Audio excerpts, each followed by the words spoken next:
Shifting focus now to the big story that we're tracking here on CNN News 18, and that is the tough spot that the Canadian Prime Minister finds himself in, and this is over the free run that pro-Khalistani sympathizers have been getting in Canada for years together.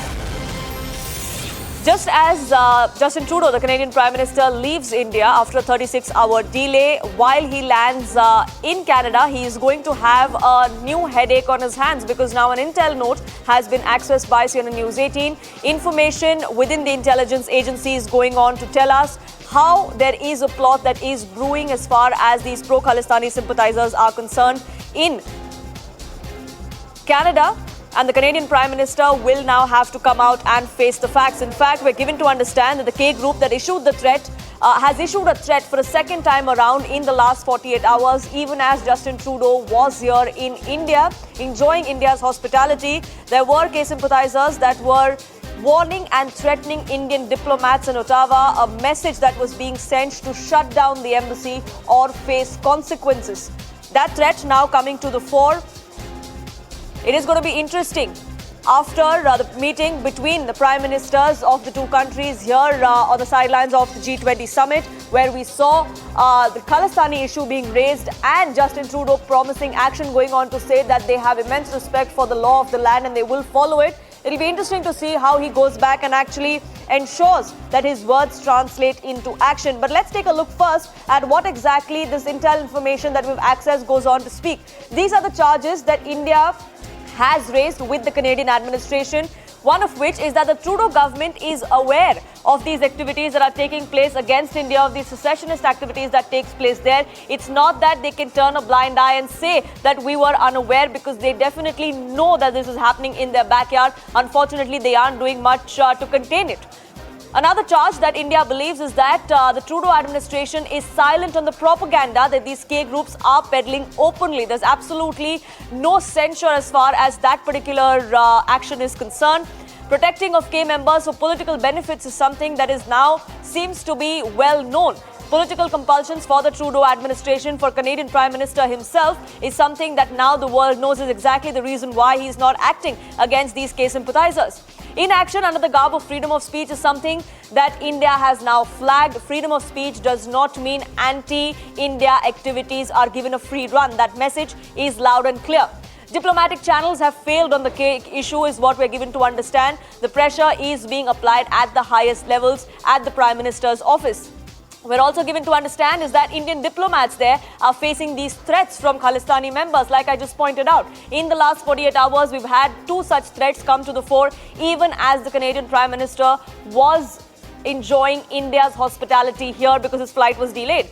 The violence call against India in these rallies that is being given, there is absolutely no action by the Canadian administration. Even though Justin Trudeau comes to India and promises action, unfortunately, very little changes on ground.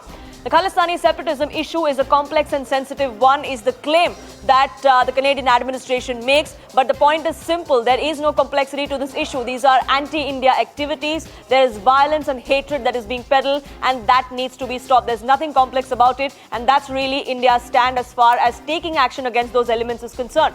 Deal without damaging ties with India and Sikhs is something that India has pointed out. There is going to be no compromise as far as security of Indian nationals, of Indian diplomats especially in Canada is concerned, and that is something that the Trudeau administration will have to take very, very seriously. They also recognize responsibility to ensure citizen safety. So India has raised multiple of these red flags. It is now up to the Trudeau administration and for the Prime Minister himself, after the dressing down that he got here in India, that he goes back and ensures that his words translate into action. Let's take a look at how exactly this free run for Khalistani elements has been ensured under the Trudeau administration. Khalistani rallies in Canada are supported by Pakistan's ISI, is what we're now learning via sources within the intel agencies here. The aim is to spread disharmony in society there. So it is the Pakistan-Khalistan nexus that finds room to flourish in Canada. Nothing new. Unfortunately, it continues. There's a large terror force that is formed within Canada is also what we're now learning. This seems to be emboldening the anti-India sentiment. The group allegedly directs killings and bomb blasts. Execution of violence in India at the behest of a Khalistani group is also something that is under investigation. There are reports within the intelligence agencies that this is something that is happening and needs to be stopped.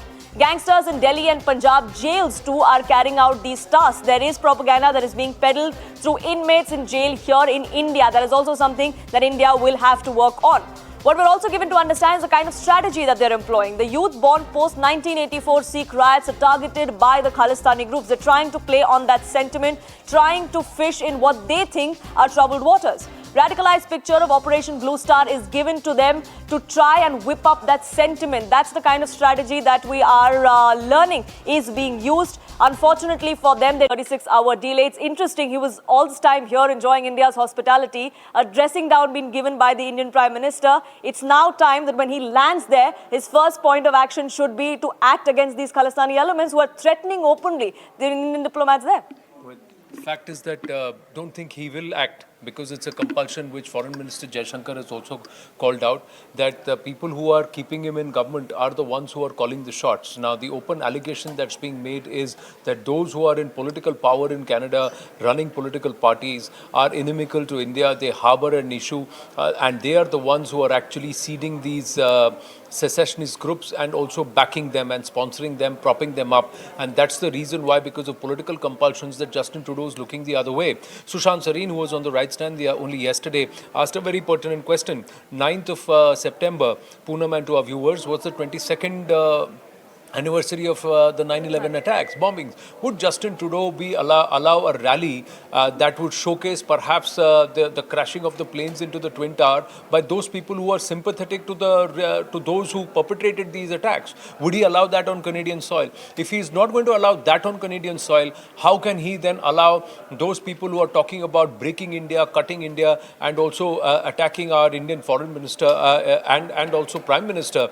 How can they allow those activities? That's the first point. The second point, 2 incidences in 48 hours that he's been stuck in India. How embarrassing is that, Poonam, that you have open threats to Ambassador Sanjay Verma, the ambassador in Ottawa, and the demand they have made is to try and asking them to shut down the embassy. And Trudeau has nothing to say. And for 48 hours, nobody in New Delhi has engaged with him. That's the cold shoulder that he's got, and I think the clear message that he's got, and no reason, no surprises that in the Canadian media and from the opposition, he's not only being called names, he's also, it's caused a huge embarrassment for him. And let's not forget, only twice in Canada's history has there been an emergency. One under Justin Trudeau, because he couldn't handle the farmer protests and the protests that happened, and he had too much to say when the protests were happening in our country. And second, in the past by his father, and that was to prevent the secession of Quebec.